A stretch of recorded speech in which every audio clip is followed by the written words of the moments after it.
আমাদের অসুস্থ মানুষগুলো দিনের পর দিন বছরের পর বছর বড় বড় ডাক্তার দেখিয়ে দেশ বিদেশ ঘুরে কি খাচ্ছে? চিকিৎসা বিজ্ঞান কোথাও সমর্থন করে না ড্রাগ দিয়ে রোগ ভালো হয়। বুঝতে তো পারছেন কি ভয়ঙ্কর একটা বিপজ্জনক পরিস্থিতিতে আমরা দাঁড়িয়ে আছি। তো আসুন, আজকে আমাদের বক্তব্য কি ড্রাগ না মেডিসিন? আমরা ড্রাগ নিয়ে কথা বলবো না। ড্রাগের বিষয়টা রুগী এবং ডাক্তারের ব্যাপার। অর্থাৎ আপনি যদি রুগী থাকতে চান, আপনাকে সব সময় ডাক্তার এবং ড্রাগের পরামর্শে চলতে হবে।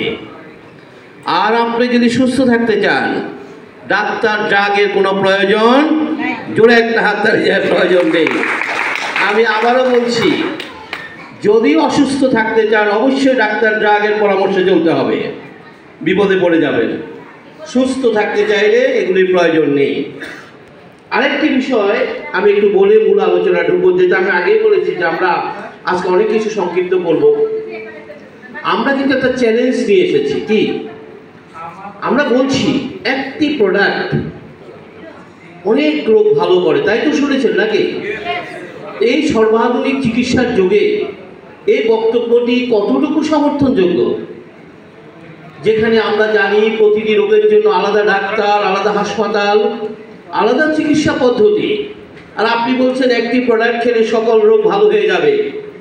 এটি তো কবিরাজরা বলে, কি তাই না? আপনারা তো কবিরাজ।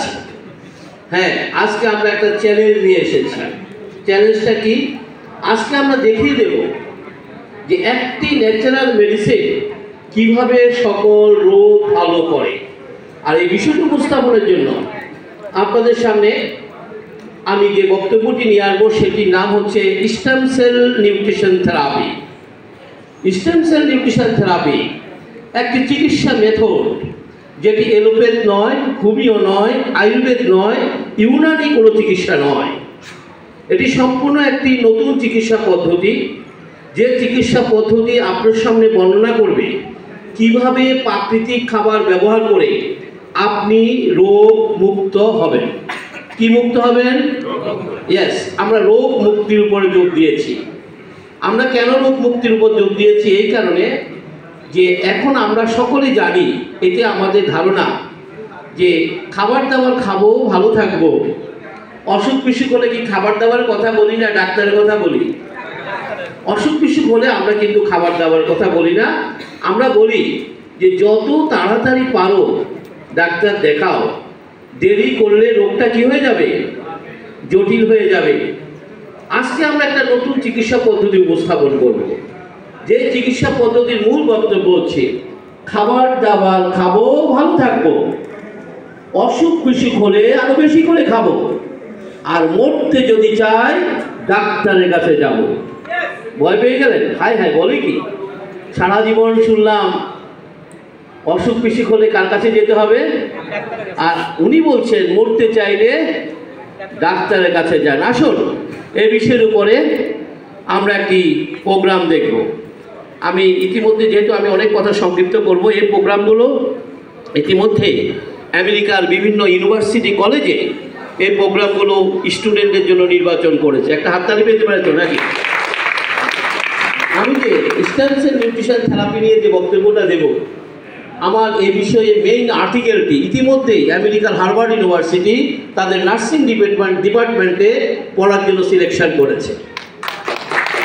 তাহলে নিশ্চয়ই বুঝতে পারছেন আজকে আমাদের আলোচনায় কোথাও কোনো ভুল নেই। আমরা আলোচনাটা মনোযোগ দিয়ে শুনবো। তাহলে আসুন, আপনাদের সামনে আমি একটা স্লাইড প্রেজেন্টেশন দেখাবো। এটি একটি আলোচনার সাথে একটা আলোচনার যোগসূত্র রয়েছে। আপনি খুব মনোযোগ দিয়ে প্রোগ্রামটা দেখবেন। জাস্ট আমি চেষ্টা করবো যত সংক্ষেপে কথাগুলি বলা যায়। জাস্ট 1 ঘন্টা বা তার চেয়ে একটু কম সময়ে আপনি 80% ডিজিজ এই স্টেজে মুক্ত হয়ে যাবে। জোরে একটা হাততালি, যে স্টেজে মুক্ত হয়ে যাবে। কত পার্সেন্ট? সবাই বলে 6 দিন অপেক্ষা করেন, 1 মাস অপেক্ষা করেন, আর আমি বলছি কতক্ষণ? এই মুহূর্তে 1 ঘন্টা। 1 ঘন্টা পরে কত পার্সেন্ট রোগ ভালো হবে? 80%। 20% বাসায় গিয়ে প্র্যাকটিস করবে। জোরে একটা হাততালি, যাবে দায়িত্ব নিয়ে। শর্ত একটাই, প্রোগ্রামটা মনোযোগ দিয়ে দেখতে হবে। যদিও আমি আবারও বলছি, আমরা অনেক কথা কাট করে যাব। আপনারা যদি সুযোগ পান, অফিসে যে প্রোগ্রামগুলো হয় সেখানে একটু অ্যাটেন্ড করবেন। আমরা একটু সময় নিয়ে কথা বলি, অনেক কথা বলতে পারি, ঠিক আছে কথাটা? তাহলে আসুন, আমাদের এই চিকিৎসা মেথড কোথায় কাজ করবে। এই আমাদের চিকিৎসা মেথড মানে এই মেডিসিন, রাইট? মেডিসিনটা কোথায় কাজ করে, এখানে একটু আপনাদের আলোচনার সুবিধার্থে একটু বলে নেই। এখানে মেডিসিনের যে ডেফিনিশনটা আমি দেব, এই মেডিসিনের ডেফিনিশন হিসাবে শুধু এই প্রোডাক্টটি আসবে না, এটি বিজ্ঞানীদের তৈরি বিশেষ ধরনের প্রোডাক্ট। কিন্তু আমি মেডিসিনের ডেফিনিশন হিসাবে যে আলোচনা আনবো সেটি হচ্ছে প্রকৃতির খাবার। সকাল থেকে রাত পর্যন্ত আপনি যে খাবার খাবেন, সব খাবারকে মেডিসিনে কনভার্ট করতে হবে। খাবারে যে মেডিসিন হতে পারে এই কথাটি প্রথম বলেছিলেন হিপোক্রেটস। হিপোক্রেটসকে বলা হয় ফাদার অফ মেডিসিন, চিকিৎসা বিজ্ঞানের জনক। আজ থেকে 2500 বছর আগে প্রাচীন গ্রীসে তার জন্ম হয়েছিল। চিকিৎসা বিজ্ঞানের অবদানের জন্য তাকেই স্বীকৃতি দেওয়া হয় ফাদার অফ মেডিসিন। আচ্ছা, তিনি কত আগে জন্মগ্রহণ করেছিলেন? 2500 বছর আগে। তখন কি আধুনিক ডাক্তার ছিল? এই হাসপাতাল ছিল? কিছুই ছিল না। তাহলে তারা কি দিয়ে আধুনিক চিকিৎসা বিজ্ঞানের সূত্রপাত ঘটিয়েছিলেন? নেচার, গাছপালা, লতা পাতা, খাবার দিয়ে। তিনি একটা কথা বলতেন যে খাবার খেলে রোগ সারে, সেই খাবারে আপনার দেহের জন্য মেডিসিন। তিনি যখন এই কথাগুলি বলতেন তখন আধুনিক বিজ্ঞানের কোনো সুযোগ ছিল না, এগুলি প্রমাণ করার কোনো সুযোগ ছিল না। কিন্তু আজকের আধুনিক বিজ্ঞান হিপোক্রেটসের বক্তব্য সমর্থন করে। জোরে একটা হাততালি চাই, সমর্থন করে। আর আজকে আমাদের আলোচনা হবে আধুনিক বিজ্ঞানের আলোকে। সর্বাধুনিক বিজ্ঞান প্রকৃতির খাবারের রোগ নিরাময় ক্ষমতা নিয়ে কি বলেছে। তাহলে আসুন আমরা আমাদের প্রোগ্রামটিতে ফেরত যাবো। আমরা তো রেডি নাকি? তাহলে আসুন আমরা একটু দেখবো যে আমাদের এই প্রোগ্রাম কিভাবে আপনাকে রোগমুক্ত করবে। তাহলে আমাদের এই ন্যাচারাল মেডিসিন কোথায় কাজ করবে? Life cell therapy. What is life cell therapy? Cell life therapy has to repair and regenerate human body cell and therefore enhance immunity. এখানে বলছে সেল মানে কোষ। কোষকে যদি রিপেয়ার করা যায়, রিপ্লেস করা যায়, রিজেনারেট করা যায়, তাহলে তার ইমিউনিটি বাড়বে। ইমিউনিটি বাংলা অর্থ রোগ প্রতিরোধ ক্ষমতা। পৃথিবীর সমস্ত মেডিকেল স্টুডেন্টরা যখন MBBS করতে গিয়েছে তাদেরকে অনেকগুলো বিষয়ের মধ্যে একটি বিষয় পড়তে হয়েছে, ইমিউনোলজি, রোগ প্রতিরোধ বিজ্ঞান। তাহলে কি পৃথিবীর সমস্ত ডাক্তাররা জানে না ইমিউনিটি কি? জানে কিনা বলেন? জানে। শুধু জানে না, তাকে পরীক্ষা দিয়ে পাশও করতে হয়েছে। তো আসুন না আমরাও জানি ইমিউনিটি কি। ইমিউনিটি হচ্ছে প্রত্যেক মানুষের দেহের একটা biological system, given by God, সৃষ্টিকর্তা প্রদত্ত একটি সিস্টেম। যে সিস্টেমের মূল কাজ হচ্ছে আপনার আমার দেহকে সব ধরনের রোগ জীবাণুর হাত থেকে রক্ষা করা। আমি কিন্তু রোগ থেকে বলি নাই, কি থেকে বলেছি? রোগ জীবাণুর আক্রমণ থেকে রক্ষা করা। কেন? সৃষ্টিকর্তার রহস্য জানতেন। আমরা জীবাণুর মহাসমুদ্রে বসবাস করি। আপনার চারিপাশে বিলিয়ন ট্রিলিয়ন জীবাণু ঘুরে বেড়ায়। আপনার স্কিনের প্রতি বর্গ সেন্টিমিটার জায়গায় 10,000 ব্যাকটেরিয়া আছে। আপনার পাকস্থলীতে 100 ট্রিলিয়ন ব্যাকটেরিয়া আছে, 280 ট্রিলিয়ন ভাইরাস আছে, প্রোটোজোয়া, মেটাজোয়া, ফাঙ্গাস। আপনাকে যদি অনুবীক্ষণ যন্ত্রের নিচে রাখা হয়, জীবাণু ছাড়া কিছু দেখা যাবে না। আমরা কি সবাই অসুস্থ? সৃষ্টিকর্তার রহস্য জানতেন। মানুষ জীবাণুর মহাসমুদ্রে বসবাস করবে, তাই তিনি প্রত্যেক মানুষের দেহে একটা সিস্টেম দিয়ে রেখেছেন। This system is called immunity. Immunity ব্যাখ্যায় বলা আছে জীবাণু এবং আপনার দেহ পাশাপাশি থাকবে, কিন্তু জীবাণুরা আপনাকে আক্রমণ করতে পারবে না যদি আপনার ইমিউনিটি শক্তিশালী থাকে। জোরে একটা হাততালি যায়, শক্তিশালী থাকে।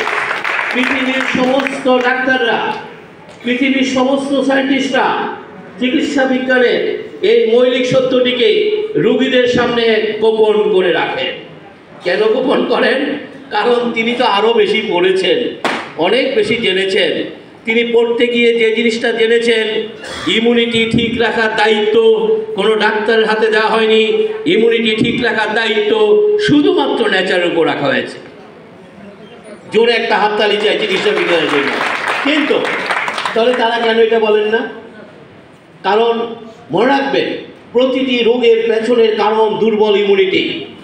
আজকে আপনি যে রোগে আক্রান্ত হয়েছেন, সে রোগের পেছনে কোনো না কোনো জীবাণুর আক্রমণ রয়েছে। তো সে জীবাণু কি আগে থেকে ছিল নাকি হঠাৎ করে এসেছে? সে তো সামনে বসেছিল, দেহের ভিতরে বসেছিল, সে অপেক্ষা ছিল কখন আপনার ইমিউনিটি দুর্বল হবে। তাহলে ইমিউনিটি যদি শক্তিশালী থাকে, আমাকে কোনো রোগে আক্রমণ করতে পারবে না। পৃথিবীর সব ডাক্তার এটি জানেন। তাহলে এটি কেন বলেন না? এটি বললেই তো আমাদের এত রোগ শোক থাকতো না। এই কারণে বলেন না, টোটাল মডার্ন মেডিকেশন হচ্ছে অসুস্থ মানুষের বিজনেস। তাদের কাস্টমার কারা? কাস্টমার কারা? সুতরাং আপনি সুস্থ থাকবেন, তার ব্যবসা কি বাড়বে না কমবে? সুতরাং মনে রাখতে হবে, আপনি ভালো করে জেনে নেন, আজ নয় ভবিষ্যতেও আপনি চিকিৎসা বিজ্ঞানের এই মৌলিক সত্যগুলো মানুষ কখনো জানতে পারবে না। কেননা এটি $100 ট্রিলিয়ন বিজনেস, যে বিজনেসের কাস্টমার অসুস্থ মানুষ। সুতরাং আপনি সুস্থ থাকবেন আর তার বিজনেস লাটে উঠবে, এটা কখনো হতে দেওয়া হবে। এই জন্য সবসময় আমি একটা কথা বলি, দেহ টাকার সিদ্ধান্ত আপনাকে নিতে হবে। আপনি যদি মনে করেন ওই আধুনিক ডাক্তার, ওই হাসপাতাল, ওই ক্লিনিক আপনাকে রোগ মুক্ত করার জন্য এসেছে, আপনি বোকার স্বর্গে বসবাস করছেন। কারণ চিকিৎসা বিজ্ঞান নিজেই এটা সমর্থন করে না। আর কথাগুলো আমি দায়িত্ব নিয়ে বলছি।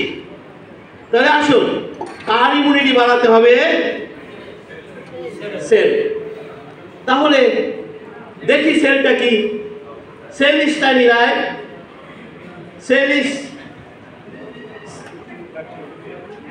Cell is tiny, right? Our body comprises of 100 trillion of cells, as like as bricks. একটা বিশাল বিল্ডিং যেভাবে ইটের পর ইটের গাঁথুনি দিয়ে তৈরি, ঠিক আপনার আমার দেহ ক্ষুদ্র ক্ষুদ্র কোষ দিয়ে তৈরি। প্রতিটি কোষ টাইনি, রাইট? ক্ষুদ্র জীবন। তাহলে আমরা কি বলতে পারি আমাদের দেহটি 100 ট্রিলিয়ন জীবনের একটি ইউনিট? বললে কি ভুল হবে? তাহলে আসুন না, আমার হার্ট কি দিয়ে তৈরি? কিডনি কি দিয়ে তৈরি?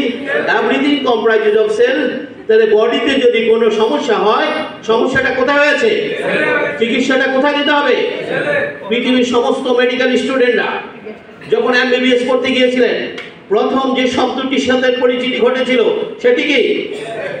একটা শিশু যেভাবে সরাসরি ক খ দিয়ে পড়ালেখা শুরু করে, তিনি কি দিয়ে শুরু করেছেন? আর সেল নিয়ে পড়তে গিয়ে চিকিৎসা বিজ্ঞানে যে 70টি দিন জেনে গেছেন, সেটি হচ্ছে কোষের চিকিৎসার দায়িত্ব কোনো ডাক্তারের হাতে রাখা হয়নি। জোরে একটা হাততালি চাই। আর আমি দায়িত্ব নিয়ে বলছি, সব ডাক্তার এটি জানেন। তাহলে উনি কিসের ডাক্তার? উনি হার্টের অনেক বড় ডাক্তার, উনি কিডনির অনেক বড় ডাক্তার, লিভারের অনেক বড় ডাক্তার। আমার সমস্যা কি কিডনি না কিডনির কোষে? আমার সমস্যা লিভার না লিভারের কোষে? আমার সমস্যা ব্রেনে নয়, ব্রেনের। তাহলে আমার ডাক্তার সে কি জানেন না আপনার সমস্যা যেখানে, সেটা সমাধানের দায়িত্ব তার হাতে নেই? জানেন কি বলেন? তিনি কিন্তু জানেন। এটি বেশি বিশ্লেষণের প্রয়োজন নেই। এই যে এত আধুনিক ডাক্তার, এত আধুনিক হাসপাতাল, এত আধুনিক ড্রাগ, মানুষের রোগ শোক বাড়ছে না কমছে? পরিসংখ্যান বলে মানুষ ভয়ঙ্কর অসুস্থ, পরিসংখ্যান বলে। তাহলে এত আধুনিক ডাক্তার, এত আধুনিক হাসপাতাল, মানুষ কেন এত অসুস্থ? এর উত্তর খোঁজার জন্য বেশি আলোচনার প্রয়োজন নেই। কারণ আমার সুস্থতা যেখানে, সেখানে ডাক্তারদের কোনো হাত নেই। এটি সম্পূর্ণ নির্ভর করে প্রকৃতির উপরে। জোরে একটা হাততালি যায়, নেচারের উপর। তাহলে আমরা পেয়ে গেছি আমাদের সমস্যার জায়গা কোথায়? Cell, right? ভুল আছে কিনা বলেন? কোনো ভুল নেই। আসুন, আপনি কিভাবে রোগের নাম লিখিয়েছেন একটু দেখি। আপনি কিন্তু হঠাৎ করে রোগী হননি, কিন্তু আপনি রোগের নাম লিখিয়েছেন। প্রথম অসুস্থতা আমাদের কেমন জানেন? এই শরীরটা কেমন যেন একটু ম্যাজম্যাজ করে, কেমন যেন একটু গাটা ভার করে। কথা ঠিক আছে কিনা? সকলে মিলে বলল, তাড়াতাড়ি ডাক্তার দেখাও, রাইট? তাড়াতাড়ি ডাক্তার দেখাও। যদি টাকা পয়সার ম্যানেজ থাকে, একটু সিঙ্গাপুর চলে যাও। মানে আমাদের এমন সমাজ ব্যবস্থা হয়েছে, আপনি অসুস্থ হলে যদি ডাক্তার না দেখান সবাই আপনাকে অপমান করে। কথা ঠিক আছে কিনা? লজ্জায় অনেকে ডাক্তার, জোরে একটা হাতে লজ্জায় ডাক্তারের কাছে। ভালো কথা। সবাই চাপে পড়ে আপনি ডাক্তার দেখালেন, ডাক্তার সাহেব কিছু ইনভেস্টিগেশন করে বললেন একটু সুগার বেড়েছে, একটু প্রেশার বেড়েছে। সব কতটুকু ছিল ভাই? কথাগুলো ঠিক আছে কিনা? এবং তিনি আপনাকে সতর্ক করে দিয়ে বলেছেন আর বাড়তে দেয়া যাবে না। আমরা একমত, অবশ্যই সুগার বাড়া ভালো না, অবশ্যই প্রেশার বাড়া ভালো না। কিন্তু তিনি কি করলেন? তিনি আপনাকে তার প্রেসক্রিপশনে কি লিখেছেন ভাই? ড্রাগ না মেডিসিন? একটু কথা বলবেন, কি লিখেছেন? তিনি কিছু ড্রাগ লিখে দিয়ে বলেছেন আমি আপনাকে কিছু মেডিসিন খেতে দিলাম, সেগুলো চলবে। এই দুটো ভুল ইনফরমেশন আপনাকে রোগের অ্যান্টি দিয়ে দিয়েছে। জোরে তাড়াতাড়ি যায়, রোগের অ্যান্টি দিয়েছে। আচ্ছা, তিনি কি ড্রাগ লিখেছেন না মেডিসিন লিখেছেন? তিনি কি জানেন না এই ড্রাগ দিয়ে প্রবলেম সলভ হবে না? তিনি জানেন। কেন জানেন? তিনি ড্রাগ নিয়ে যে বইটি পড়েছেন, পৃথিবীর সব ডাক্তাররা যে বইটি পড়েছে, বইটির নাম ফার্মাকোলজি। বইটিতে স্পষ্ট লেখা আছে কোনো ড্রাগ 15 দিনের বেশি খাওয়া যাবে না। অথচ আমার ডাক্তার লিখে দিলেন কি চলবে। বাস ঠিকই, মেডিসিনের নামে ড্রাগ আর চলবে, এই দুটো চলছে। ঠিকই রুগী বলছে আমি এখন খুব ভালো আছি। কি কথা ঠিক না? অনেক বড় ডাক্তার না, অনেক বড় সিরিয়াল তো। আমি আমার সচিব বন্ধুদিকে লিঙ্ক করে অ্যাপয়েন্টমেন্ট নিয়েছি। সকলকে বলে তুমি ওই ডাক্তারের কাছে যাও। এটি তো মিথ্যা নয়। ড্রাগ খাওয়ার পর রুগী ভালো আছে। আচ্ছা, দিন যত যায় ড্রাগের পরিমাণ বাড়ে না কমে? শুরু করেছে 2টা, এখন 14টা ড্রাগ খায়। ভাই কথা ঠিক আছে কিনা? আগে সকালে একটা খাইতো, এখন দুপুরেও রাতেও খায়। আর কি বলে এখন আরো ভালো আছি। ডাক্তার সাহেব তো রাতে একটা খেতে দিয়েছে, তো এখন আরো ভালো আছি। একটা পর্যায়ে দেখবেন ড্রাগ আর কাজ করে না। কি কথা ঠিক আছে কিনা? এটা তো সত্য। রুগী বলছে আমি খুব ভালো আছি, সবাইকে সেটা প্রচার করেও বেড়ায়। আর আমার মেডিকেল সায়েন্স বলছে আপনি ভালো নেই। ফারাকটি বুঝতে পেরেছেন?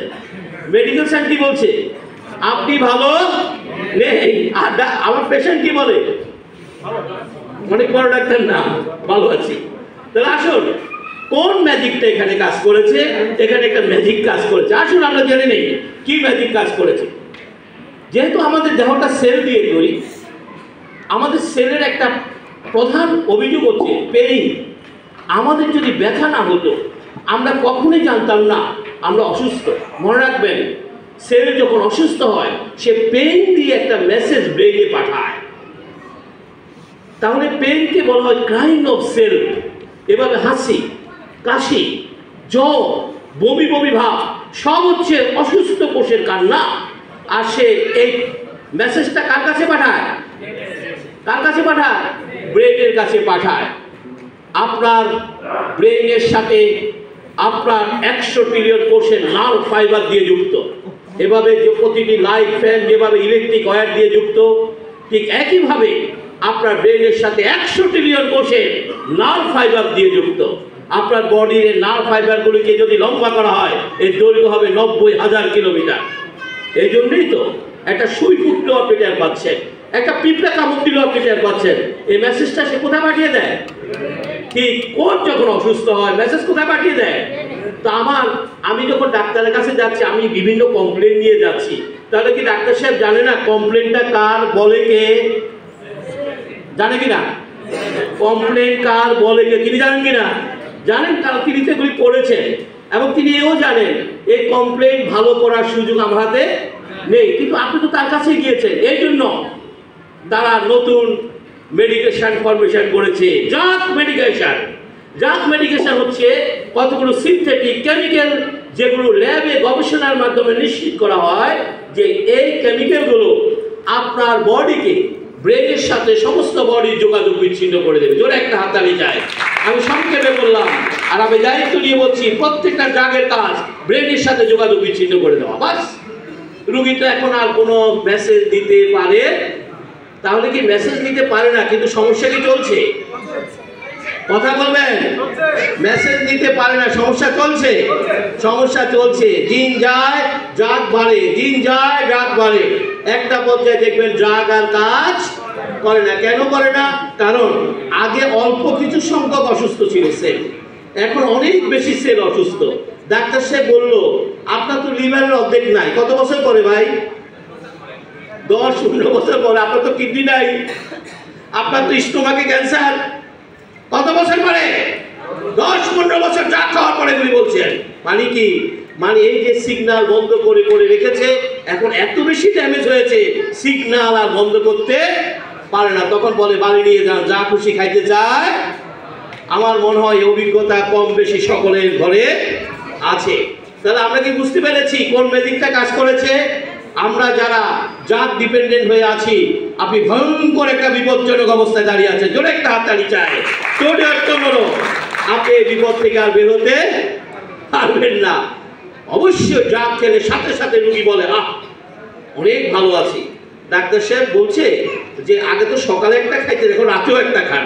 মনে রাখবেন, আপনার শরীরে জাগের পরিমাণ যত বাড়বে, আপনার কবর তত কাছে। জোরে একটা হাততালি যায়, কবর তত কাছে। একটা পর্যায়ে জাগ ফেল করবে। তাহলে আমরা পেয়ে গেছি আমাদের সমস্যার জায়গাটা।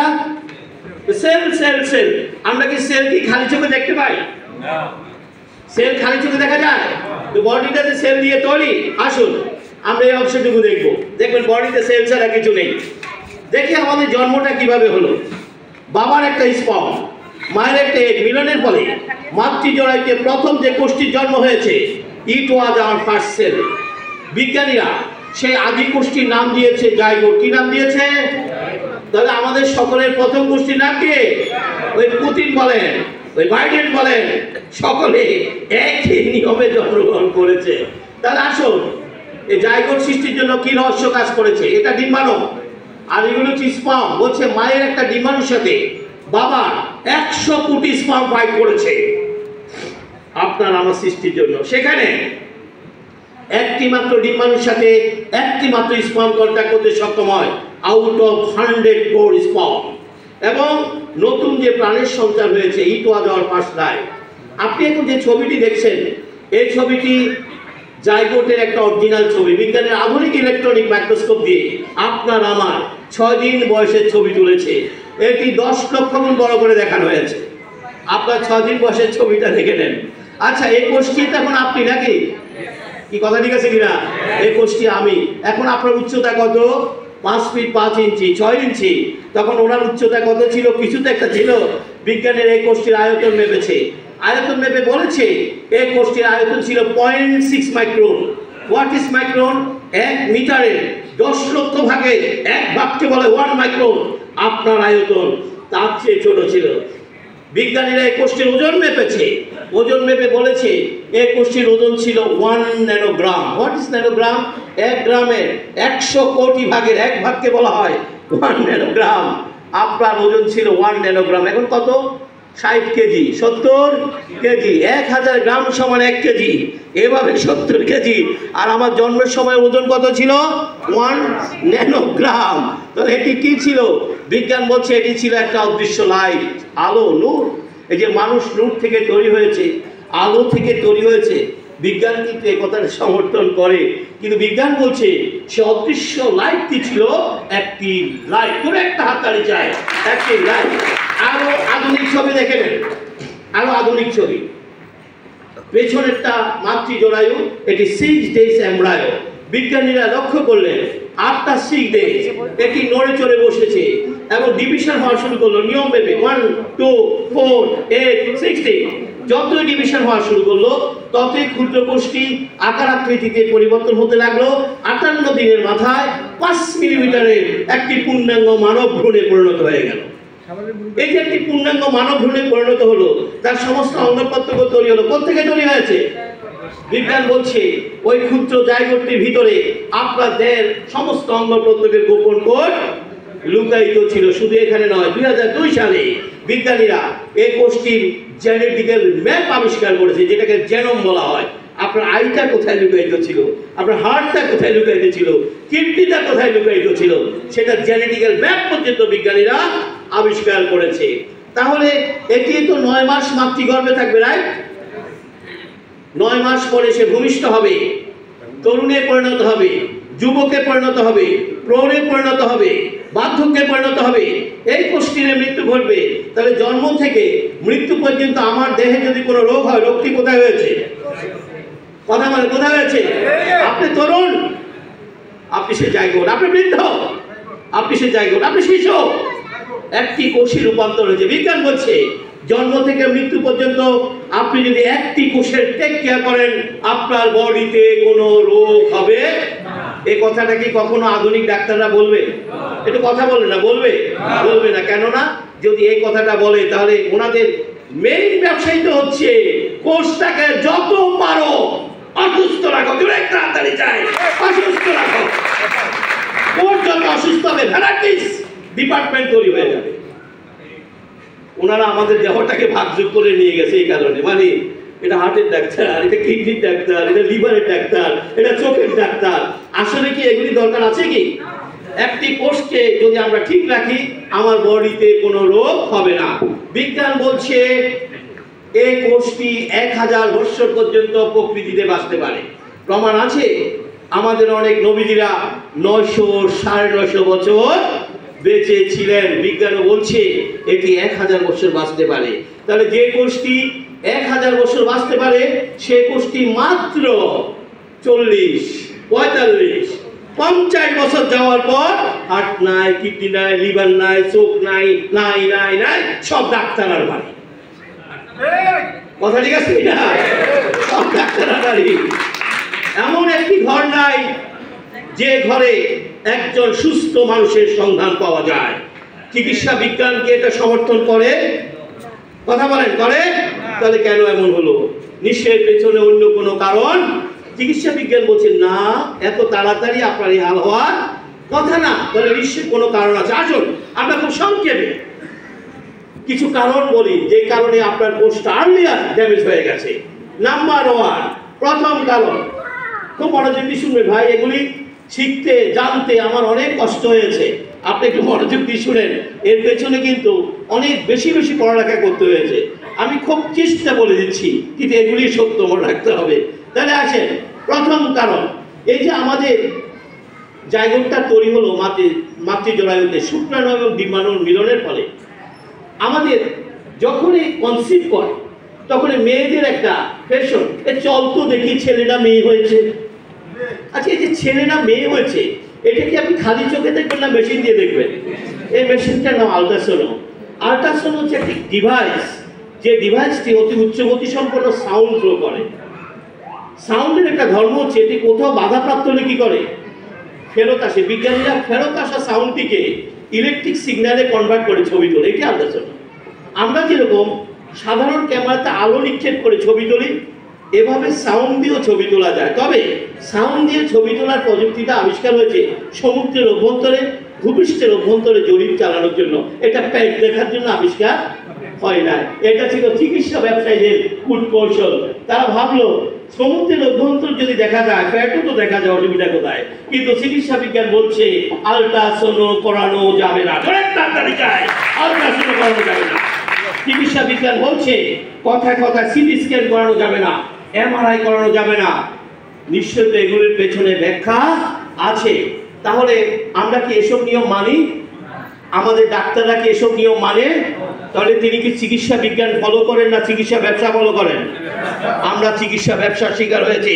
চিকিৎসা বিজ্ঞান বলছে না, যত্রতত্র এগুলো করানো যাবে না। তো আমরা ছোট্ট করে জেনে নেই কেন প্রেগনেন্সি দেখার জন্য, ছেলে না মেয়ে হয়েছে দেখার জন্য আল্ট্রাসোনো করানো যাবে না। আমরা ছোট্ট করে সেটা একটু জেনে নেই। প্রথম হচ্ছে শুক্রাণু এবং ডিম্বাণু যখন মিলন ঘটে মাতৃজরায়ুতে, সেখানে একটা কেমিক্যাল রিয়েকশনের সূত্রপাত হয়। আমার কথা কি বোঝা যাচ্ছে কি বলছি? একটা কেমিক্যাল রিয়েকশনের সূত্রপাত হয়। ওই যে কেমিক্যাল রিয়েকশনটা চলছে, এটা চলমান। যেদিন আপনার মৃত্যু ঘটবে সেদিন ওই কেমিক্যাল রিয়েকশনটা স্টপ হবে। জোরে তাড়াতাড়ি যায়, স্টপ হবে। তাহলে কেমিক্যাল রিয়েকশনের সূত্রপাত ঘটেছে মাতৃজরায়ুতে। শেষ হবে কোথায় গিয়ে? শেষ হবে কোথায়? মৃত্যুতে। তাহলে এতটুকু আলোচনায় আমরা যেটা বুঝলাম, এই দেহটি একটি কেমিক্যাল হাউস। এটাকে একটা কেমিক্যাল হাউস। বিজ্ঞান বলছে এই কেমিক্যাল হাউসে প্রতি সেকেন্ডে 37,000 বিলিয়ন কেমিক্যাল রিঅ্যাকশন সংঘটিত হয়। এতটুকু আলোচনায় আমরা যে বিষয়টা জানলাম, দেহের সমস্ত অ্যাকশন হচ্ছে কেমিক্যাল রিঅ্যাকশন। চলে একটা হাতে যায়, অল অ্যাকশন আর কেমিক্যাল রিঅ্যাকশন। তাহলে আমরা ডিজিজের আজকে একটি নতুন ডেফিনিশন শিখব। কি? ডিজিজ হচ্ছে ডিসঅর্ডার অফ কেমিক্যাল রিঅ্যাকশন, আর হিলিং হচ্ছে অর্ডার অফ কেমিক্যাল রিঅ্যাকশন। তাহলে ডিসঅর্ডার কেন হচ্ছে? এই কারণে হচ্ছে, আমরা যারা এখানে সায়েন্স পড়েছি, যে কোনো কেমিক্যাল রিঅ্যাকশনের জন্য কেমিক্যাল এজেন্ট দরকার হয়, রাইট? যেমন অক্সিজেন এবং হাইড্রোজেন বিক্রিয়া করে কি তৈরি করে? একইভাবে আমার বডি কেমিক্যাল রিঅ্যাকশনের মাধ্যমে নতুন নতুন প্রোডাক্ট তৈরি করে। বিজ্ঞান বলছে আনুমানিক 6 কোটি নতুন প্রোডাক্ট তৈরি করে। বিজ্ঞানীরা সেই প্রোডাক্টগুলোর নাম দিয়েছে প্রোটিন। তাহলে কেমিক্যাল রিঅ্যাকশনের মাধ্যমে বডিতে কি তৈরি হয়? প্রোটিন। ওই 6 কোটি প্রোটিনের একটি প্রোটিনের নাম ইনসুলিন। ভাই, আলোচনা যদি রাত ধরে করে শেষ হবে না। 6 কোটি প্রোটিনের একটি প্রোটিন নাম কি? বডিতে একটা প্রোটিন তৈরি হয় না, মানে একটা কেমিক্যাল রিঅ্যাকশন তৈরি হয়নি, তাতে ভয়াবহ একটি ডিজিজ। কি নাম? আচ্ছা বলুন তো দেখি ভাই, ডায়াবেটিসের সাথে কি আপনার দেহের কোনো শত্রুতা আছে? মনে রাখতে হবে, খুব পরিকল্পিতভাবে মানুষগুলোকে মিসগাইড করা হচ্ছে। আসলে দেহের ভিতরে সকল ক্ষমতা আছে সকল প্রোটিন তৈরি করার। তাহলে কেন তৈরি হচ্ছে না?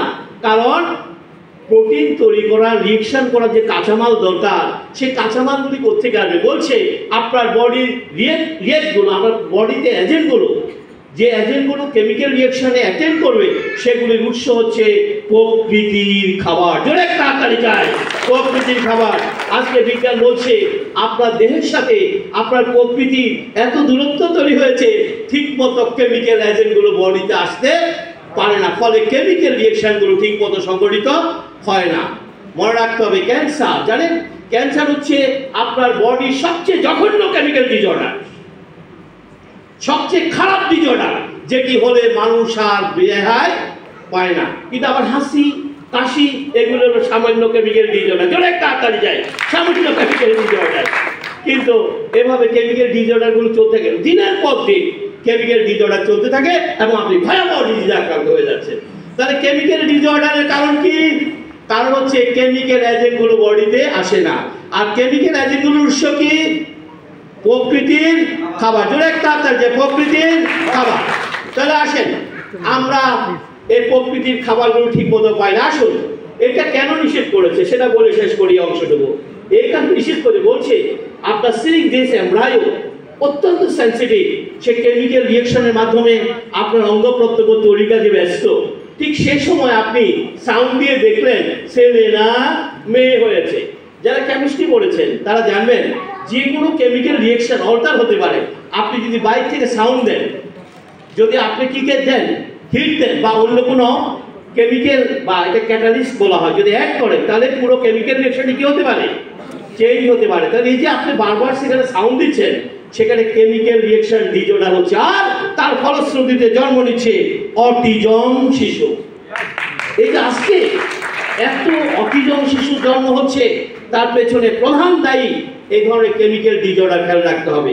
এই জন্য চিকিৎসা বিজ্ঞান বলছে এগুলো করানো যাবে, এক্সেপশন ভিন্ন আলোচনা, 1-2%, সেটা ভিন্ন আলোচনা, কিন্তু নর্মালি বলছে এগুলো করাবে না। দেখেন, এই যে আমাদের হিজড়া হয় না, হিজড়া কেন হলো জানেন? সেটুকু সিদ্ধান্ত নিচ্ছে ছেলে না মেয়ে হবে, এটা তো তার একটা কেমিক্যাল রিঅ্যাকশন। ঠিক তখনই আপনি দেখতে গেছেন ছেলে না মেয়ে, বা সেখানে কেমিক্যাল রিঅ্যাকশনটা কি হয়ে গেছে? আপনি তো জানতেন না কখন কি হচ্ছে, কেমিক্যাল রিঅ্যাকশনটা কি হয়ে গেছে? ডিসঅর্ডার হয়ে গেছে। এখন ছেলেও হয় নাই, মেয়েও হয় নাই, হিজড়া হয়ে গেছে। কথা কি বোঝা গেছে? অনেক ত্রুটিপূর্ণ শিশু জন্মগ্রহণ করে, ত্রুটিপূর্ণ দেহ নিয়ে জন্মগ্রহণ করে, অনেক জটিল জটিল রোগ নিয়ে জন্মগ্রহণ করে। এর পেছনের কারণ এই ধরনের কেমিক্যাল ডিসঅর্ডার। জোরে একটা হাততালি চাই, কেমিক্যাল ডিসঅর্ডার। আমার কথা কি বোঝা গেছে কি বলছি? এগুলি বলছি, এগুলি প্রকৃতির হাতে ছেড়ে দেয়। এগুলি নিয়ে বেশি মাথা ঘামাতে যাবেন না। এগুলি মাথা ঘামাতে গিয়ে আপনি এখান থেকে বিপদ থেকে বের হতে পারে না। শুধু প্রকৃতির সাথে নিয়ে, প্রকৃতির সাথে যদি আপনার সম্পর্ক অটুট থাকে, তাহলে কখনো এই ধরনের প্রবলেম তৈরি হবে না। এটা বিজ্ঞান এনশিওর করে দিয়েছে। তাহলে আসেন সেকেন্ড কারণ। প্রথম কারণ পেয়ে গেছি তো নাকি? যত্রতত্র ultrasound, x ray, MRI, CT scan করানো যাবে চিকিৎসা বিজ্ঞানের অনুমোদন দিয়েছে। কথা বলেন না কেন? আরে আমি ডক্টর কর্মকার দায়িত্ব নিয়ে বলছি, চিকিৎসা বিজ্ঞানের অনুমোদন দেয় নাই, বলছে বিশেষ ক্ষেত্রে। সেটা হলো অন্য আলোচনা। আমরা যেভাবে রোগ বার করার জন্য এগুলি করি সেটার অনুমোদন নেই, অনেক বড় আলোচনা। নাম্বার তো এই যে একটা জায়গা তৈরি হলো, ধীরে ধীরে মাতৃজরায়ুতে সে রূপান্তর হবে এবং 9 মাস মাতৃজরায়ুতে থাকবে কার খাবার খেয়ে? আর মায়ের প্রকৃতির খাবার থেকে শিশুর দেহ তৈরি হবে। আজকে আমার মারা সঠিক খাবার খায় না, সে খায় আয়রন ট্যাবলেট, সে খায় ক্যালসিয়াম ট্যাবলেট, সে খায় ডাক্তারের দেওয়া এক উচ্চ ড্রাগ। সায়েন্স বলেছে আপনার এই শিশুর দেহ তৈরি হবে মায়ের প্রকৃতির খাবার থেকে। মা যেহেতু খাবার খায় না, তাই সে একটা অসুস্থ দুর্বল শিশুর জন্ম দিচ্ছে। এগুলিকে আমার কথা না বিজ্ঞানের কথা? এগুলিকে ডাক্তাররা বলে না কেন? বুঝছেন তো ঘটনাটা? তো আসেন নাম্বার 3 বলছে এই শিশু এবার পৃথিবীতে আসবে। বলছে এই শিশু মায়ের যোনি পথ দিয়ে পৃথিবীতে আসবে। এখন শিশুরা কোন পথ দিয়ে আসে? কাইটা নিয়ে আসে। চিকিৎসা বিজ্ঞান বলছে সিজার করানো যাবে, একটা হাততালি যায়, সিজার করানো যাবে না। এক্সেপশন ভিন্ন আলোচনা, ব্যতিক্রম ভিন্ন আলোচনা, কিন্তু বলছে এগুলি করানো যাবে না। তাহলে সিজার কেন করানো যাবে না? এর পেছনে কারণ হচ্ছে বলছে মায়ের যোনিপথে জীবাণুর মহাসমুদ্র। এই শিশু যখন মায়ের যোনিপথ ঠেলে পৃথিবীতে আসে, প্রথমে মায়ের জীবাণুর সাথে যুদ্ধ করে তার দেহের ইমিউনিটি ঠিক করে ফেলে। জোরে একটা হাততালি যায়, ইমিউনিটি ঠিক করে ফেলে।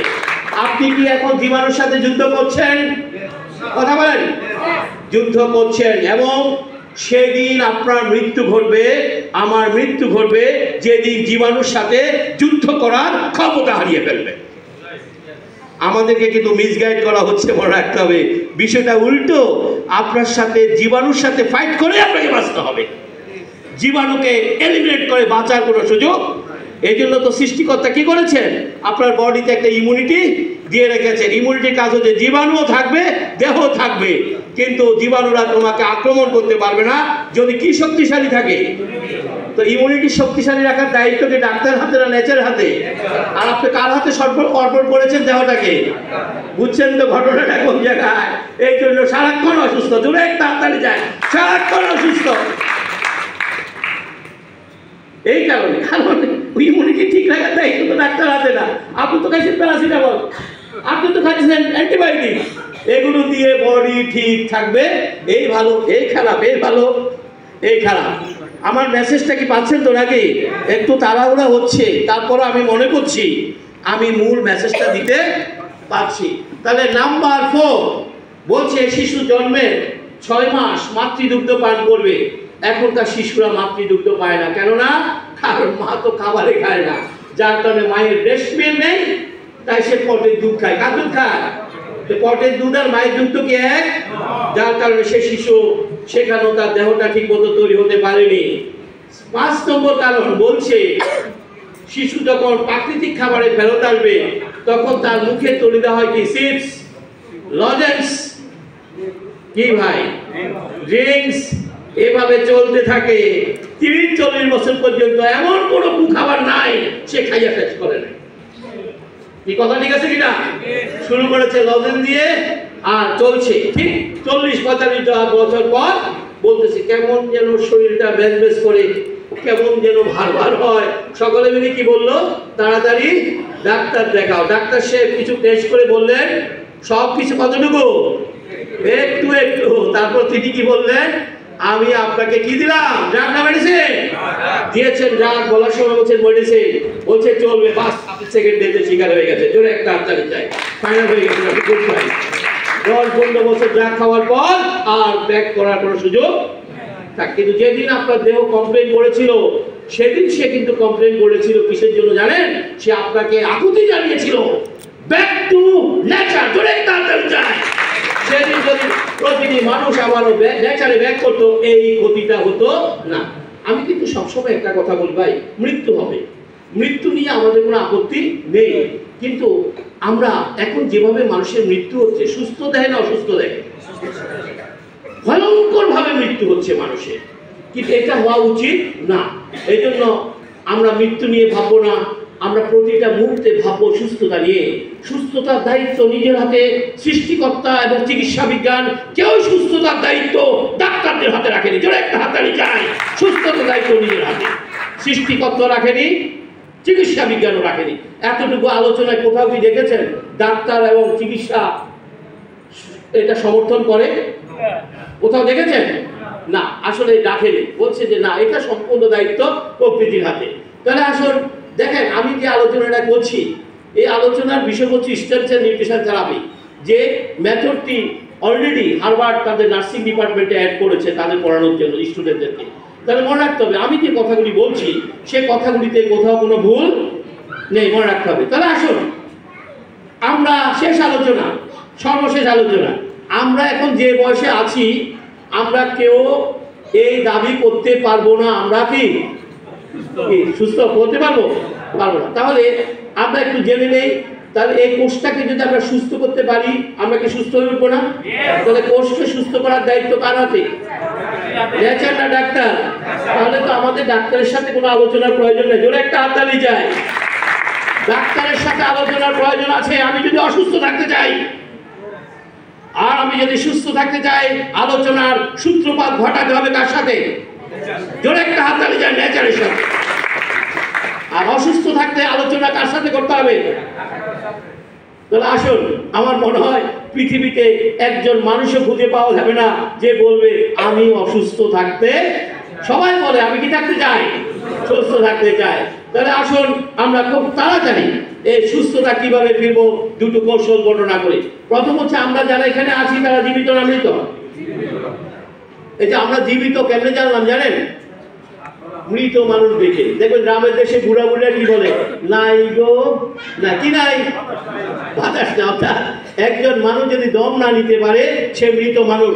একজন জীবিত মানুষ প্রতি মিনিটে 18 থেকে 20 বার শ্বাস গ্রহণের মাধ্যমে 11,000 লিটার বাতাস গ্রহণ করে। কত লিটার? বাতাসে কি ছিল? অক্সিজেন ছিল, হাইড্রোজেন ছিল, নাইট্রোজেন ছিল। কিন্তু আপনার বডি সিস্টেম ওই বাতাস থেকে শুধুমাত্র অক্সিজেনটা রেখে বাকিটা কি করেছে? একটা শ্বাস নেন সকলে। আমরা সকলে নিচ্ছি কিন্তু কখনো ভাবিনি ঘটনাটা কি হচ্ছে। এভাবে 24 ঘন্টায় 11,000 লিটার বাতাস থেকে 550 লিটার অক্সিজেন বডি ধরে রাখে। তাহলে এই অক্সিজেনটা ধরে রাখার দায়িত্ব দেওয়া হয়েছে লাংস সেলকে। লাংস সেলকে বলা হয় অ্যালভিওলি সেল। মনে রাখবেন প্রতিটি কোষের একটা নির্দিষ্ট কাজ আছে। খুব ইম্পর্টেন্ট আলোচনা। প্রতিটি কোষের একটা নির্দিষ্ট কাজ আছে। প্রত্যেকের কাজ বাকিরা শেয়ার করে। প্রত্যেকটা কোষের কাজ বাকিরা শেয়ার করে। তাহলে অ্যালভিওলি সেল যে অক্সিজেনটা ধরে রাখলো সে নিশ্চয়ই সারা শরীরে কি করবে? শেয়ার করবে। তাহলে কি দাঁড়ালো? প্রত্যেকের কাজ প্রত্যেকে শেয়ার করবে। তাহলে একটি কোষ যদি দায়িত্ব পালন না করে এফেক্টটা কোথায় পড়বে? হোল বডিতে গিয়ে পড়বে। এটা একটু বলছি কেন জানেন? এই যে আমার ডাক্তার সাহেবরা গেলে এক গাদা টেস্ট দেন, দেখার সময় কি করে জানেন? দেখেন না। কেন দেখেন না জানেন? জেনে নেন। প্রথম হচ্ছে তিনি যদি কোনো প্রবলেম দেখেও থাকেন তিনি কিন্তু জানেন না কোন কোষটি দায়িত্ব পালন করে। কথা কি বুঝা গেছে কি বলছি? যে নিয়ম হচ্ছে একটি কোষ যদি দায়িত্ব পালন না করে এফেক্টটা কোথায় করবে? তাহলে কোন কোষটি দায়িত্ব পালন করে এর সমস্যা, এটা কিন্তু উনি দেখেননি। আমার উনি অনেক বড় ডাক্তার, উনি এটা জেনে গেছেন যে আপনার বডির ওই কোষটি দায়িত্ব পালন করেনি। আচ্ছা সেই কোষটিকে কি রিপেয়ার করার দায়িত্ব তার কাছে আছে? তাহলে কি হলো? আসলে উনি কিন্তু দেখেও যা না দেখেও তা। তারপর তিনি কি লিখবেন? যার না মেডিসিন। ওই যে যেহেতু কোষ কাজ করে না, বডিতে কমপ্লেন হচ্ছে, তিনি ড্রাগ দিয়ে সমস্ত ক্লেম কি করে দেবেন? বন্ধ করে দিয়ে বলবেন ঘুমাইতে থাকেন। দেখবেন আজকে গিয়ে দেখবেন প্রত্যেকটা প্রেসক্রিপশনে একটা ঘুমের ড্রাগ দিয়ে দেওয়া হয়। মানে কি? যে ঘুমাই থাকলে ঠিক হয়ে যাবে। তো ঘুমাই থাকলে কিভাবে ঠিক হলো? আসুন আমরা সেটাও আজকে জানবো। জোরে একটা হাততালি যায়। জানবো তাহলে আমরা পেয়ে গেছি এই কোষের দরকার অক্সিজেন। কি দরকার? অক্সিজেন। এই কোষের দরকার খাবার। কেন অক্সিজেন দরকার? বলছে 550 লিটার অক্সিজেন লাংসের নিয়ে সারা শরীরে ছড়িয়ে দেবে। আপনার সারা শরীরে রক্ত সঞ্চালন লাইন রয়েছে 1.5 লক্ষ কিলোমিটার। এটার উৎপত্তি হার্ট, আবার মিশেছে কোথায়? হার্টে। এই রক্ত সঞ্চালন লাইন সারা শরীর পরিভ্রমণ করে আবার হার্টে ফিরে এসেছে। পুরো রক্ত সঞ্চালন লাইনকে লম্বা করলে কত হবে? 1.5 লক্ষ কিলোমিটার। এটাকে আমার লাঙের উপর দিয়ে গেছে, হার্টের উপর দিয়ে গেছে। লাংসের কি করেছে জানেন? ওই অক্সিজেনটা ধরে সাথে সাথে তার নিকটবর্তী রক্তনালীতে পাস করে দিয়েছে। তাহলে অক্সিজেনটা কোথায় ঢুকে গেল? রক্তের ভিতরে। টোটাল রক্তের ভলিউম আছে 5 থেকে 6 লিটার। তার মধ্যে 55 ভাগ পানি, 45 ভাগ 3টা কোষ রয়েছে, white blood, red blood, platelet. তাহলে যখন সে রক্তের ভিতরে অক্সিজেনটা পাস করে দিল, রক্তের রেড ব্লাড সাথে সাথে অক্সিজেনটাকে ধরে ফেললো। একটা শ্বাস নেন, কি ঘটনা ঘটেছে দেখেন। অক্সিজেন ধরেছে, লাংসের ব্লাডে পাস করে দিয়েছে, সাথে সাথে অক্সিজেনটাকে ধরেছে রেড ব্লাড। জোরে একটা হাতে রেড ব্লাড। আমরা কখনো এগুলি ভাবিনি ঘটনা এটা, কিন্তু এই যে রেড ব্লাড অক্সিজেনটা ধরে ফেলেছে। সে অক্সিজেনটা ধরে হার্টে এসেছে। আপনার হার্ট 70 থেকে 72টা বিট করে প্রতি মিনিটে বিট করে 5 থেকে 6 লিটার রক্তকে 1 মিনিট সময়ের মধ্যে 1.5 লক্ষ কিলোমিটার রাস্তা ঘুরে নিয়ে আসে। বুঝেন নাই মনে হয় কি বলছি? বুঝেন নাই? আপনার হার্ট 5 থেকে 6 লিটার রক্তকে 70 থেকে 72টা পাম্প করে 1 মিনিট সময়ের মধ্যে পুরো দেহ ঘুরে নিয়ে আসে। পুরো দেহ মানে কত কিলোমিটার? 1.5 লক্ষ কিলোমিটার। বুঝতে তো পারছেন? তাহলে কেন সৃষ্টিকর্তা কেন সুযোগ রেখেছেন? এই যে আমরা দম নিচ্ছি, অক্সিজেন চলে যাচ্ছে, হার্ট পাম্প করে ছড়িয়ে দিচ্ছে, বলছে মাত্র 1.5 মিনিট যদি আপনার কোষ অক্সিজেন না পায়, আপনার কোষের মৃত্যু ঘটবে। কয় মিনিট? সৃষ্টিকর্তার রহস্য জানতেন, তাই তিনি আপনাকে আমাকে দম নেওয়ার ব্যবস্থা রেখেছেন। ঘুমের মধ্যে আপনি দম নিচ্ছেন, জোরে একটা হাততালি চাই। দম নিচ্ছেন আর অক্সিজেন চলে। কত মিনিট? সবচেয়ে বেশি অক্সিজেন দরকার হয় ব্রেন সেলে। কিছু কথা জেনে রাখেন, সবচেয়ে বেশি অক্সিজেন দরকার হয় ব্রেন সেলে। বলছে 4 মিনিট যদি আপনার ব্রেন অক্সিজেন না পায়, আপনি স্ট্রোক করে যাবেন। 5 মিনিট যদি হার্ট সেল অক্সিজেন না পায়, আপনি হার্ট অ্যাটাক করে যাবেন। এই জন্য স্ট্রোক এবং হার্ট অ্যাটাকের রোগীদেরকে ডাক্তাররা কম বাঁচাতে পারে। যখন আপনার বডির অক্সিজেন লেভেল কমতে থাকে, সবচেয়ে বড় ঝুঁকি কোথায়? ব্রেনকে বলা authority of the body, speaker of the body. ব্রেনের নিয়ন্ত্রণে হোল বডি পরিচালিত হয়। হাতের আঙুল নড়বে না, চোখের পাতা নড়বে না, বডির কোন অংশ কাজ করবে না যদি ব্রেন নির্দেশনা না দেয়। আর সে ব্রেন নির্দেশনার জন্য কি দরকার? জোরে একটা হাত ধরে যে অক্সিজেন। বলুন তো দেখি, একজন মানুষের মৃত্যু ঘটে ডাক্তারের অভাবে না অক্সিজেনের অভাবে? আরে জোরে বলেন না, কার অভাবে? আমরা বলি কি, ইস টাইমলি যদি একটু দেবী শেঠির কাছে নিতে পারতাম, টাইমলি যদি একটু ডাক্তারের কাছে নিতে পারতাম, এরকম বলে। আবার ডাক্তারও বলে টাইমলি কেন আসলেন না? আজকে জেনে রাখেন, আপনার আমার মৃত্যু ঘটবে, রাস্তায় হোক, বাসায় হোক, আইসিইউতে হোক, ডাক্তারের সামনে হোক, মৃত্যু ঘটবে অক্সিজেনের অভাবে। জোরে একটা হাততালি চাই, অক্সিজেনের অভাবে। তাহলে আইসিইউতে ঢোকার পর কেন মৃত্যু হচ্ছে? আইসিইউতে তো অক্সিজেন খাওয়ার জন্য ঢুকিয়েছে, কেন মৃত্যু হলো? কারণ আইসিইউর ভিতরে আপনি কি খেতে পারেননি। কারণ মৃত মানুষের কখনো চিকিৎসা হয় না, আর মানুষের মৃত্যু ঘটবে অক্সিজেনের অভাবে। তাহলে আমরা পেয়ে গেছি এই কোষের দরকার অক্সিজেন, এই কোষের দরকার খাবার। আরো কিছু কথা ছিল, এগুলি অফিসের প্রোগ্রামে যাবেন, আমরা একটু সংকেত করছি। এই কোষের দরকার কি? মেন আলোচনা কি দরকার? খাবার। কোষের খাবারকে বলা হয় পুষ্টি, মুখের খাবারকে বলা হয় ফুড। সৃষ্টিকর্তার রহস্য জানতেন, তাই তিনি আমাদের খাবারের ব্যবস্থা রেখেছেন। আমরা খাবো, আর আমাদের খাবারগুলো মুখ থেকে পাই পর্যন্ত 29 ফিট লম্বা ডাইজেস্টিভ সিস্টেম রয়েছে, যেটি কাজ হচ্ছে খাবারগুলোকে ভেঙে ভেঙে ভেঙে খাবারে থাকা পুষ্টিগুলোকে আলাদা করে কোষের কাছে প্রেরণ করা। আধুনিক চিকিৎসা বিজ্ঞান বলেছে আপনার খাবারে কোনো পুষ্টি নাই। কি খাচ্ছেন তাহলে? টক্সিন। 40 বছর কি খেয়েছেন? টক্সিন। এই টক্সিনের আঘাতে সিস্টেমটা দেওয়া হয়েছে প্রকৃতির খাবার খাবেন, এগুলিকে ভেঙে ভেঙে সে কি করবে? নিউট্রিশন আলাদা করে কোষকে পাঠাবে। আর পাইছে কি? টক্সিন। টক্সিনের আঘাতে আঘাতে সমস্ত সিস্টেম কি হয়ে গেছে? ড্যামেজ হয়ে গেছে। এখন আপনার স্টোমাকে cancer, liver damage, pancreas damage, piles হয়ে গেছে। কেন হলো? এর উত্তর একটাই, 40 বছর ধরে আপনার পুরো সিস্টেমটাকে কি দিয়ে চার্জ করেছেন? চার্জ করা উচিত ছিল কি দিয়ে? প্রকৃতির খাবার দিয়ে। ফলে ডবল ড্যামেজ হয়েছে সেলগুলো। সে 40 বছর কোনো নিউট্রিশন পায় নাই এবং টক্সিনের আঘাতে সে কি হয়ে গেছে? এই 40 বছর পরে দেখবেন শুরু হয়ে গেল, দেখুন দুনিয়ার সব কমপ্লেন। এই কমপ্লেন গুলো কেন হলো বুঝতে তো পারছেন? হোল বডি সেল অ্যাটাক হয়ে গেছে। জোরে একটা হোল বডি সেল অ্যাটাক হয়ে গেছে। এখন সারা বডি কমপ্লেন, সারা বডি অক্সিজেন পায় না। অক্সিজেন পায় না জানেন? আপনার বডি অক্সিজেন পায় না। যারা সিগারেট খেয়েছেন 40 বছর ধরে, বলছে আপনার লাং 5 ট্রিলিয়ন রেড ব্লাড অপেক্ষা করে। 5 ট্রিলিয়ন টোটাল রেড ব্লাড আছে 30 ট্রিলিয়ন। সে বসে আছে একটা ফ্রেশ অক্সিজেনের জন্য। আপনি কি করেছেন? বলছে 5 ট্রিলিয়ন রেড ব্লাড অক্সিজেন ছাড়াই চলে গেছে। সে বসেছিল কিসের জন্য ভাই? আসে দিছে কি? অক্সিজেন ছাড়াই। বলছে বিলিয়ন বিলিয়ন সেল মারা গেছে। কিন্তু আপনি টের পান না। কেন টের পান না জানেন? এই কোষে বেঁচে থাকার ক্ষমতা কত? সে আপনাকে বুঝতে দেয় নাই। যতবারে আপনি আঘাত করেছে সে কি করেছে? আঘাত করেছে, কি করেছে? কিন্তু একটা পর্যায়ে সে আর ক্ষমতার ব্যবহার করতে পারেনি। বাস এ শুরু হয়ে গেল। উত্তরটা কি পেয়েছেন? এবার শুরু হওয়ার পর এটা উদ্ধারের জন্য কার কাছে গেছেন?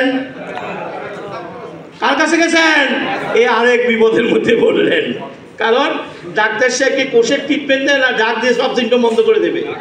বাস রুগী এবার ড্রাগ খাওয়ার পরে আপনি আরেক বিপদের মধ্যে পড়লেন। সুতরাং আমরা এতটুকু আলোচনা যেটা জানলাম সেটি হচ্ছে এই কোষের অসুস্থতার পেছনে দুটো জিনিস ছিল। একটা হচ্ছে ল্যাক অফ অক্সিজেন, আরেকটা হচ্ছে ল্যাক অফ নিউট্রিশন। আমরা কি এতক্ষণ আলোচনায় কোথাও দেখেছি এই কোষের অসুস্থতার জন্য ডাক্তারের অভাব ছিল? একটু জোরে বলবেন। আমরা কি এতক্ষণ আলোচনায় কোথাও দেখেছি ডাক্তারের অভাবে কোন ড্যামেজ হয়েছে? নো, এরপর ড্যামেজ হয়েছে দুটো জিনিসের অভাবে, অক্সিজেন এন্ড নিউট্রিশন। আর দুটো কোথায় পাওয়া যায়?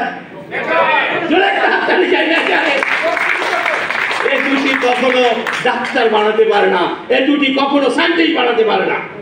তাহলে আসেন শেষ আলোচনা। বিজ্ঞান বলছে ভয়ের কোনো কারণ নেই, কিন্তু ভাই দুর্ভাগ্য এগুলি আমরা কখনো জানতে দেওয়া হবে না, কোনোদিনই জানতে দেওয়া হবে না। কিন্তু বিজ্ঞান বলে দিয়েছে কোনো ভয় নেই।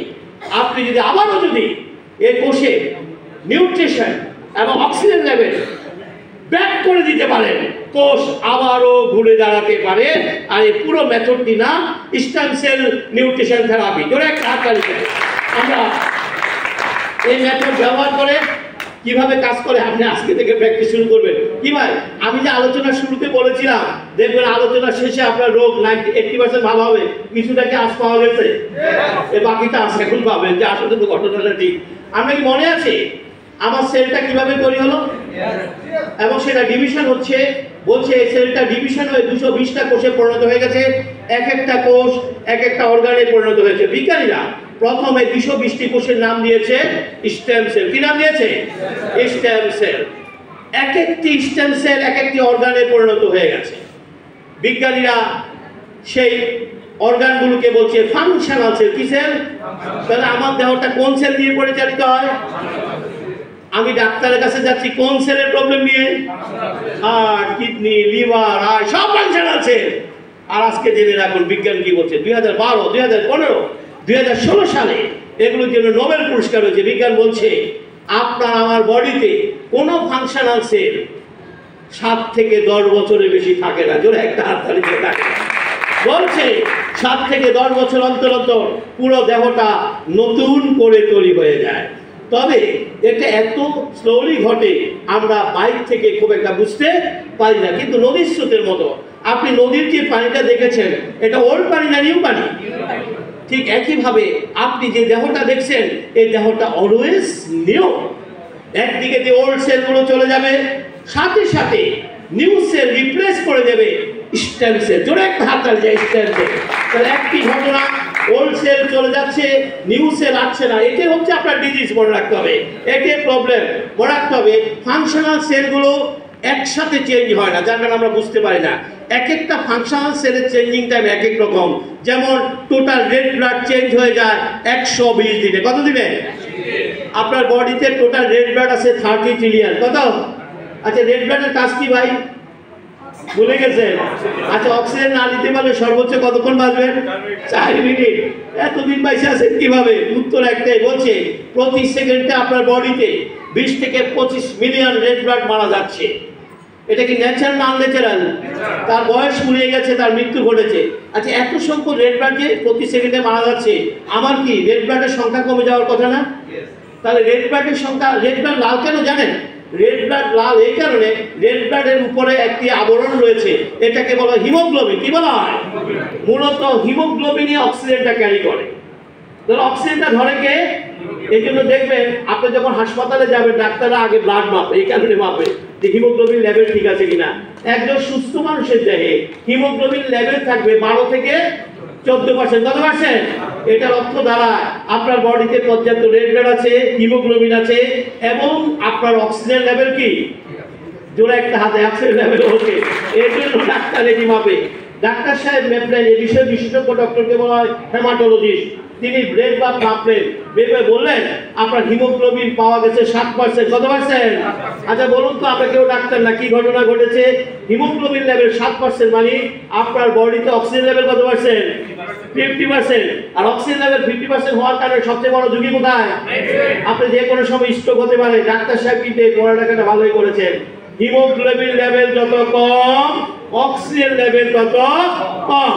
আর অক্সিজেন লেভেল যত কম, সবচেয়ে বড় ঝুঁকি কোথায়? ডাক্তার কিন্তু এটা ভালো করে জানেন, যে কোনো মুহূর্তে আপনি স্ট্রোক করবেন। এই জন্য তিনি দ্রুত গতিতে সিদ্ধান্ত দেন রোগীকে এক্ষুনি ব্লাড দিতে হবে। দেখবেন দুর্ঘটনায় রক্তপাত হওয়ার পরে, অনেক মেয়েদের সন্তান জন্ম দেওয়ার পরে রক্তপাত ঘটে, অনেকের রোগের কারণে রক্ত কমে যায়। সকলের একই অ্যাপ্রোচ, কি দিতে হবে? আসলে ব্লাড দেওয়া মানে কি দেওয়া? হিমোগ্লোবিন তুলিয়ে দেওয়া। আচ্ছা, 2-4 ব্যাগ ব্লাড দেওয়ার পরে ডাক্তার সাহেব আবার ব্লাড মেপে বললেন ওকে। কি ওকে? হিমোগ্লোবিন লেভেল কি হয়ে গেছে? অর্থাৎ হিমোগ্লোবিন লেভেল ওকে হচ্ছে, মানে তিনি স্ট্রোকের ঝুঁকি থেকে বেরিয়ে এসেছেন। আচ্ছা, উনি যে হিমোগ্লোবিন লেভেল ওকে বললেন, যে ব্লাডটা দিয়েছেন ওই ব্লাডটা কি থাকবে? কথা বলবে থাকবে? তাহলে কিভাবে ওকে হলো? আসলে তিনি কিন্তু রোগীকে একটা পরামর্শ দিয়েছেন, একটু ফলমূল খান, একটু দুধ খান, একটু ডিম খান, ঠিক আছে কিনা? আপনি রোগীর জন্য কি সিগারেটের বাক্স নিয়ে গেছেন? কি নিয়ে গেছেন? ওখানে ছিল সূত্র, প্রকৃতির খাবারে ছিল পুষ্টি, আর এই পুষ্টি কাকে পুশ করেছে? প্রবলেম সলভ হয়ে গেছে। মনে রাখতে হবে, আপনার আমাদের সমস্ত প্রবলেম এইভাবে স্টেম সেলের ক্ষমতা হচ্ছে এটি যে কোনো সেলে রূপান্তর হতে পারে। স্টেম সেলের ক্ষমতা হচ্ছে এটির বয়স 1000 ইয়ার। জোরে একটা হাততালি চাই। রেড ব্লাডের বয়স কত? আর স্টেম সেলের বয়স কত? হয়ে গেছে। তাহলে বুঝতে পারছেন তো, এটা এভাবে চেঞ্জ হচ্ছে। টোটাল লিভার চেঞ্জ হয়ে যায় 42 দিনে। ডাক্তার সাহেব বলছে লিভারের সমস্যা আছে কতদিন? বলছে লিভারে কোনো সমস্যা নেই কতদিন? অর্থাৎ আপনাদের সামনে যে বক্তব্য থাকবে, ফাংশনাল সেলের কোনো প্রবলেম নিয়ে মাথা ঘামানোর দরকার। ফাংশনাল সেল সুস্থ থাকলেও থাকবে না, অসুস্থ থাকলেও থাকবে না। আমাকে কনসেন্ট্রেশন রাখতে হবে কোথায়? আর স্টেম সেল কার কথায় পরিচালিত হয়? নেচার না ডাক্তার? জোরে একটা হাত তালি, কার কথা? স্টেম সেল পরিচালিত হয় নেচারের কথা। আর আপনি এখন আছেন কার আন্ডারে? আপনি আছেন 3-4 জন ডাক্তারের আন্ডারে। তারা তো প্রবলেম সলভ করতে পারবে না। তো তারা, যার কারণে আমাদের রোগগুলো ঠিক মতো যাচ্ছে না, আমাদের রোগগুলো কন্টিনিউ করছে। পৃথিবীর কোনো ডাক্তার, কোনো হাসপাতাল, কোনো ক্লিনিক যদি দাবি করে আমার কাছে আসার পর রোগী রোগমুক্ত হয়েছে, মনে রাখতে হবে কোনো না কোনোভাবে স্টেম সেল দায়িত্ব গ্রহণ। আর স্টেম সেল কি ডাক্তারের কথা দায়িত্ব গ্রহণ করেছে? নেচারের কথা দায়িত্ব গ্রহণ করেছে? নেচার। মনে রাখতে হবে পৃথিবীর সব জায়গায় নেচারের ফর্মুলায়। তাহলে আপনার জন্য এই যে এটা তো কিসের ভাই? এগুলো কিসের? আর ফাংশনাল সেল কি থাকবে বাড়িতে কেউ? ওই কিসের? ফাংশনাল সেল যখন অসুস্থ হবে সে কাকে মেসেজ করবে? আর মূলত ড্রাগ হচ্ছে ব্রেনের সাথে সমস্ত যোগাযোগ বিচ্ছিন্ন করে দেয়। এটি দরকার আছে কতদিন? ইমার্জেন্সি 15 দিন আপনি ব্যবহার করেন, কারণ ওই মুহূর্তে রোগীর শান্তিরও প্রয়োজন আছে। সাথে সাথে কোথায় ব্যাক করতে হবে, কিন্তু করে না। কি বলে জানেন, অনেক বড় ডাক্তার না, আমার সচিব বন্ধুকে দিয়ে অ্যাপয়েন্টমেন্ট নিয়েছে, আগে ওনারটা খাইয়ে শেষ করি, তারপরে দেখা যাক আপনারটা খাবো কিনা, তারপরে আবার ডাক্তারকে জিজ্ঞেস করবো। মহা সর্বনাশে করে যাবেন। ডাক্তারের কাজ ডাক্তার করবে, প্রকৃতির কাজ প্রকৃতি করবে। আপনি যদি সিদ্ধান্ত নিতে ভুল করেন, তাহলে জীবনও আপনি রোগ থেকে বেরিয়ে আসতে পারবেন না। তাহলে একদিক দিয়ে আমরা যদি দরকার হয় ব্যবহার করব, সাথে সাথে স্টেম সেলকে আমরা বুস্ট করব। আসুন, এটা হচ্ছে আপনার 6 nutrition, amino acid, glucose, fatty acid, vitamin, minerals, water. এটা হচ্ছে আপনার স্টেম সেল নিউট্রিশন। আর আসলে এস ফ্যাক্টর এই প্রোডাক্টটি মূলত বিজ্ঞানীদের ডিজাইন করা একটি স্টেম সেল নিউট্রিশন। এটি কোনো রোগের জন্য নয়। আচ্ছা, রোগের জন্য কারো হাতে কোনো ওষুধ আছে কি? কথা বল, আছে কি? কারো হাতে নেই। রোগ বলেই তো কিছু নেই, দূরে একটা হাততালি যায়। রোগ বলে কিছু নেই। রোগ পানি দুর্বল স্টেম সেল, আপনি স্টেম সেলকে সক্রিয় করে তোলেন, প্রবলেম সলভ। তাহলে স্টেম সেল একটা ডিজাইন করা ফুড করে রাখতে হবে। আর আপনারা যারা এই প্রক্রিয়ায় সুস্থ জীবনে মৃত্যু করতে চান, মৃত্যু হবে আমি এটা নিয়ে ভাবি না, আমরা সুস্থ জীবন দিয়ে সুস্থতা নিয়ে মৃত্যু, এই প্রেসক্রিপশনটা ফলো করবেন। লেস কুকিং ফুড 20% অলরেডি বলেছি। খাবারকে অতি হিট করা যাবে না। আমেরিকাতে একটি গবেষণা হয়েছে, মাত্র 65 ডিগ্রি সেন্টিগ্রেড তাপমাত্রা যাওয়ার পর আপনার খাবারের পুষ্টিগুলো কি হতে থাকে। এই জন্য বলছি লেস কুকিং ফুড খেতে হবে। আপনি খাবারকে যত হিট দিবেন, আপনার খাবারগুলো ড্যামেজ হয়ে যাবে, টক্সিন হয়ে যাবে। এরপর খাবারে বেশি করে র ফুড খেতে হবে। এটা সবচেয়ে বড় প্রমাণ কি জানেন? প্রমাণ হচ্ছে বনের পশু পাখি আর মানুষের মধ্যে কোনো পার্থক্য নেই। আমরা দুইজনে জানোয়ার, তাদের কোনো হাসপাতাল আছে, তাদের কোনো ডাক্তার আছে? আপনার জানোয়ারের কেন দরকার? একটি উত্তর, তাদের কোনো রান্নাঘর নাই, কি নাই? তারা প্রকৃতির খাবারগুলো খেয়ে ফেলে। আর আমরা, আমাদের আধুনিক রান্নাঘর রয়েছে, আমাদের আধুনিক রাঁধুনি রয়েছে, টাকা পয়সা দিয়ে রান্না শিখে সব খাবারকে ড্যামেজ করে বডিতে চালান দেয়। স্ত্রী সন্তান সম্পূর্ণ অসুস্থ করে তারপরে হাসপাতালের দিকে দৌড়ায়। আমি এর জন্য বলি, আমাদের মেয়েরা হচ্ছে ডাক্তারদের সবচেয়ে বড় এজেন্ট। এজেন্টটা তো টাকা পয়সা পায়, সে কিন্তু টাকা পয়সা ছাড়াই এজেন্ট। নিজে খাওয়াইয়া অসুস্থ বানাইয়া ডাক্তারের পেছনে দৌড়ায়। শুধু 80% রোগ নিরাময় করে দেওয়া সম্ভব শুধু রান্নাঘর সংশোধন করলে। যদি একটা হাততালি যায়, রান্নাঘর সংশোধন করলে। Herbal food, herbal medicine, herbal medicine. Herbal মানে প্ল্যান্টের ল্যাটিন ওয়ার্ড হচ্ছে হার্বস। প্রকৃতির গভীর সমুদ্রে, হাই মাউন্টেনে, ডিপ ফরেস্টে এমন কিছু প্ল্যান্টের সন্ধান বিজ্ঞানীরা পেয়েছে। আগে রাজারা খেত, এখন বিজ্ঞানের বদলতে সেগুলো ল্যাবে এসেছে, কাল্টিভেশন হচ্ছে, এক্সট্রা যে অংশটা কোষের খাবার সেটা আলাদা করে ফেলেছে এবং এই ধরনের বিশেষায়িত ফুড তৈরি করেছে, যেটা সরাসরি জীবের নিচ দিয়ে ব্লাডে চলে যাবে এবং আপনার স্টেম সেলকে কি করবে, বুস্ট করবে। যারা এই মেথডে সুস্থ হতে চান, যারা সিরিয়াস পেশেন্ট, 3 থেকে 6 মাস এই প্রক্রিয়াটা চালাবেন। এর মধ্যে যদি আপনার কোনো ড্রাগের দরকার হয়, ড্রাগ বন্ধ করবেন না, কেননা ড্রাগ দিয়ে তো আপনি কিছুটা কমফোর্টে আছে। হঠাৎ ড্রাগ বন্ধ হলে কি হবে, সব সেল একসাথে কি করবে, চিৎকার দিবে, আবার আপনাকে হাসপাতালে ভর্তি করার দরকার নাই। ড্রাগ চলবে, নিউট্রিশন চলবে। একটা পর্যায়ে নিজের ডাক্তারে নিজে করুন। আপনি দেখুন যে ড্রাগটা কমায় দেখি, ড্রাগটা বন্ধ করে দেখি। যদি ড্রাগ কমানোর পর, বন্ধ করার পর আপনার বডিতে কোনো কমপ্লেন না হয়, বুঝতে হবে আপনার কোষ আপনার দায়িত্ব গ্রহণ। Thank you very much.